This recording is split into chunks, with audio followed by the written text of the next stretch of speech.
Since my last video, I have had an interesting week. I've had some ups, some downs.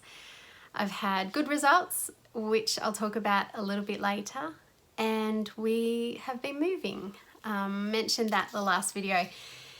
I've been packing and sorting and moving boxes, and it's been quite hectic. So my energy levels have been quite low, and I've also had less sleep than normal.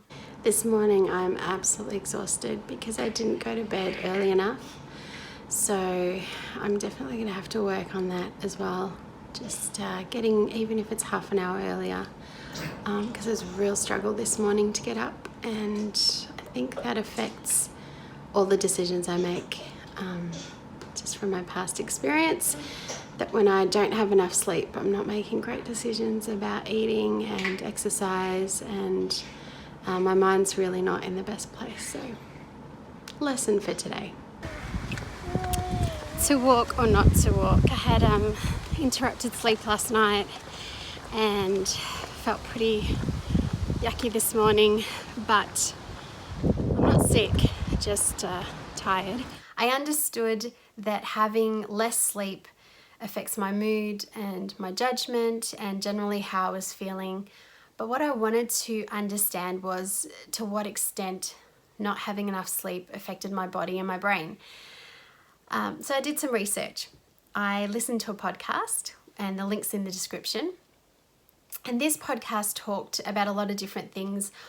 What I got out of it was how lack of sleep affects my hormone levels.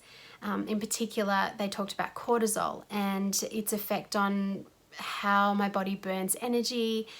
They also talked about the hormones that are responsible for me feeling hungry and how that can increase without having enough sleep, or the hormone that affects whether or not I feel full.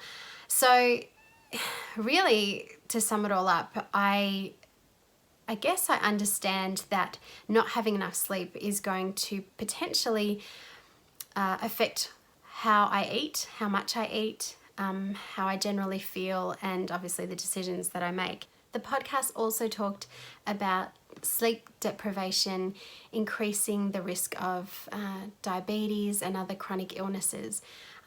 So I am committed to improving my sleeping patterns, improving the amount of sleep that I have. I also read an article, and that link's also in the description. And this article talked about some of the shifts you can make. So I've adopted 3 things that I'm going to introduce into my new routine. Firstly, I'm going to make sure that I have a set bedtime. They talked in the article and the podcast about how much sleep you need to have, and generally the stats are about 7 to 9 hours. So I'm aiming for 8. That's going to be my goal, to have 8 hours of sleep regularly. I'm also going to have a routine, a winding down routine, where I don't have caffeine late at night or in the afternoon.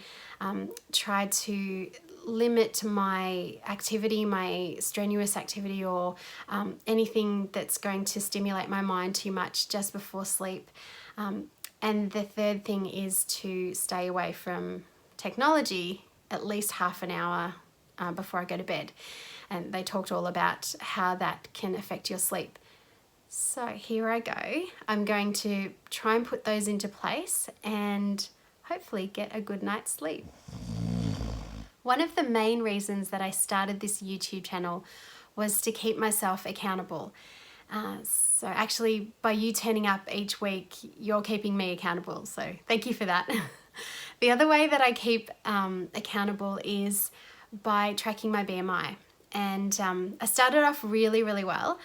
I remember the first week I mentioned that my BMI was 32.64, and then worked really hard and was going in the right direction. Unfortunately, I found out that the scales that I was using weren't accurate, so I had to kind of reset my starting point, and it ended up being 33.3 instead of the 32.64. So that was a bit deflating, I guess, because I thought I was much further along than I was.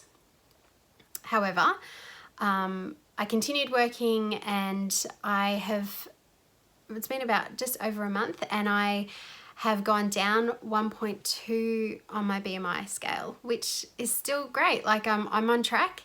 And so that's really good news, and I want to celebrate that because I think that's important.